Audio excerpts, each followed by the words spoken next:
Elle, toute ma vie. Chapitre 11. Retour. 8 heures sonnèrent à mon réveil. Il était temps pour moi de retourner à ma vie. Après une bonne douche, je pris soin de faire mes valises et de descendre l'escalier. L'odeur du pain grillé me chatouillait les narines, mais je n'avais guère faim. Ma tante m'avait préparé un bon petit déjeuner. Afin de ne pas la décevoir et surtout de cacher mon malaise, je pris au moins une tartine que je trempais dans mon chocolat chaud. J'avalai celui-ci d'un trait et me leva de table. Je lui décochai un sourire et ramassai ma valise que j'avais posée à côté de la table. « Tu es prêt, Titi ?»« Oui, c'est parti !» Quelle joie de rentrer chez moi, pensai-je avec ironie. Nous prîmes la même calèche que le jour où j'étais arrivé. Je regardai une dernière fois cette belle maison, la neige qui en recouvrait son toit, et pour la première fois, j'avais froid. Lorsque j'arrivai à la gare, le train était déjà là. Le quai était vide, seulement une dame et son enfant. J'embrassai ma tante tendrement, et je montai sans envie dans mon wagon. Je m'asseya près de la fenêtre, et fis un signe de la main à ma tante qui me regardait partir, les yeux empreints de tristesse. J'essuyai une pauvre larme, avant de m'apercevoir que sur le siège à côté il y avait Sébastien. « Mais que fais-tu là ?»« Eh bien, il est plus que temps pour moi de grandir et de faire ma propre vie. Il me faut changer de ville, j'ai donc pris la décision de t'accompagner à Rendre. Enfin, si cela ne te dérange pas. »« Non, bien au contraire. » Effectivement, voilà une surprise. Jamais je n'aurais imaginé qu'il puisse m'accompagner. Nous parlâmes de choses et d'autres, le restant du voyage, tant et si bien que je ne m'étais même pas aperçu qu'on était arrivé. « Mais tu vas aller où ?» lui demandai-je inquiet. Effectivement, il n'avait aucune famille ni amis ici, à Rentes. « Il y a bien un hôtel dans le coin ou une auberge. »« Oui, effectivement, mais j'ai mieux à te proposer.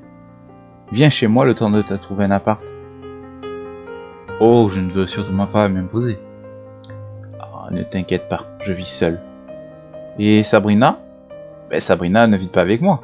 On est juste ensemble, c'est tout. »« Ok, d'accord, mais... Bof, merci beaucoup. » Je descendis du train avec beaucoup plus d'entrain que lorsque j'y étais monté. En effet, avoir Sébastien à mes côtés me rendait moins morose. « Bonjour mon cœur !» Sabrina m'attendait à la sortie de la gare. Ce voyage chez ma tante m'avait profondément changé, et je craignais ne plus avoir le même sentiment pour elle que lorsque je l'avais quittée. « Tu m'as beaucoup manqué. »« Toi aussi, » enchaînai-je presque gêné de lui mentir. Elle se jeta à mon cou et m'embrassa fougueusement.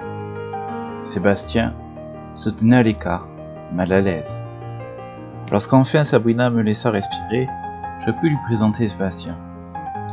Mais je vis Sabrina changer d'air. Elle adopta une apparence affolée, comme si elle venait de croiser un revenant. « Sabrina ?» m'empressai-je de lui demander. « Oui, désolé. »« Enchanté. » Elle tendit une main tremblante à mon ami. Je ne comprenais pas ce qui puisse la mettre dans un tel état. Sébastien le lui attrapa délicatement, avant de lui sourire étrangement, comme s'il connaissait Sabrina depuis toujours. « Vous vous connaissez ?»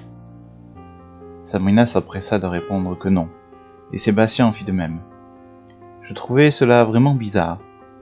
« Sébastien va passer quelques jours chez moi, le temps qu'il trouve un point d'ancrage à Rentes.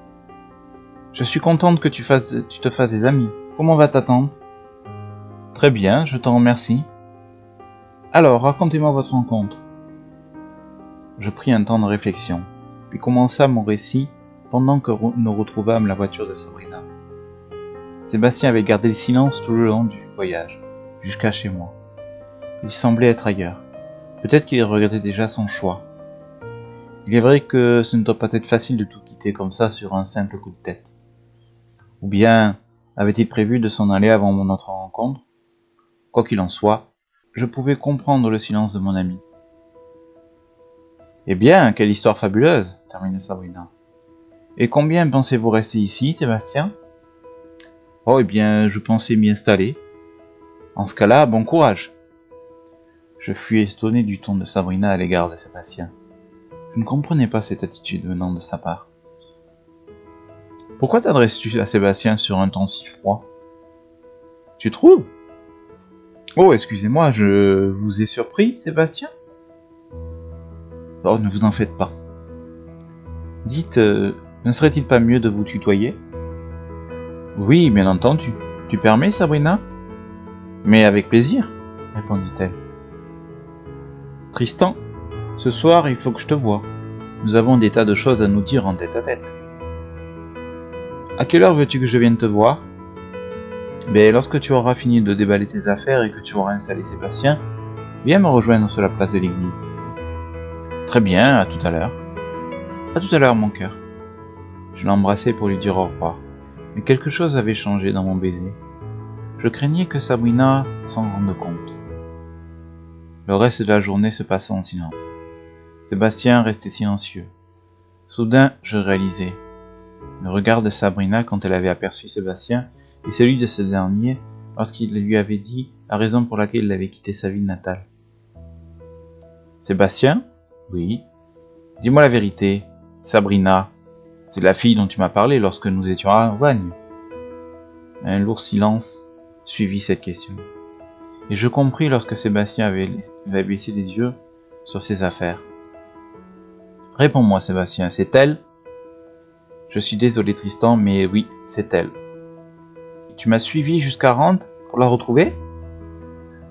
Oui. Comment avais-je pu être aussi idiot? Comment ai-je pu être aveugle à ce point? J'étais pris entre deux sentiments. La colère contre Sébastien, mais aussi la tristesse. Il aimait encore Sabrina, et il m'avait suivi pour la revoir. « Est-ce que tu me pardonneras ?» me demanda-t-il. Je ne savais que répondre. Après tout, il m'avait trahi. Mais en même temps, il me rappela moi. Je repensais à Kelly. À vrai dire, je n'avais jamais cessé de penser à elle. Depuis toutes ces années, jamais elle n'avait quitté mon esprit. Et mon cœur. Je ne sais pas, Sébastien, je me sens trahi. Je suis sûr que tu peux me comprendre, mieux que quiconque. Sébastien avait raison. Ce n'est pas pour rien qu'il était devenu mon meilleur ami. Puis, après tout, Sabrina s'était bien gardée de me l'avouer également. D'ailleurs, ce soir, j'essaierai de lui faire avouer. La journée passa à vive allure. J'avais eu le loisir d'aller retrouver mes parents. Je leur avais raconté mon séjour chez tante Rebecca, ma rencontre avec Sébastien que j'avais présenté. Mes parents étaient ravis de mon récit. Ils avaient apprécié Sébastien. Bien sûr, j'avais omis de leur parler de l'histoire Sébastien-Sabrina. La nuit était désormais tombée. J'avais cette boule à l'estomac. Nous étions à présent rentrés chez moi, et je m'étais réfugié dans la salle de bain pour me préparer. En réalité, je réfléchissais. Comment allais-je lui dire? Comment allais-je dire que je n'avais pris aucune décision? Surtout après les derniers événements. Après avoir passé presque une heure enfermé dans cette terrible salle de bain, j'enfilai ma chemise, mon jean, et je sortis enfin. Sébastien me défigura, avant de me demander si ça allait. Bien sûr, je fignis un sourire, en lui rétorquant que ça allait très bien, mais Sébastien me connaissait trop bien désormais. Ne t'en fais pas, tu trouveras les mots qu'il faut. J'espère que tu as raison. Puis je ne me mettrai jamais entre vous, même si nous avons un passé ensemble. Il n'appartient qu'au passé, tel que je te l'ai dit. Si je t'ai suivi à Rente, c'est avant tout pour changer de vie. Et même si je voulais aussi revoir Sabrina, en aucun cas je ne te la prendrai.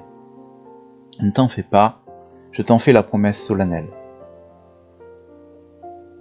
Je pris Sébastien dans mes bras. Je savais qu'il disait vrai et que malgré cette dernière révélation, il ne me mentait pas. Bonne chance, mon ami. Merci. Je ne pouvais lui en vouloir. Il était toujours mon ami et finalement, il était la seule personne à qui je pouvais me confier.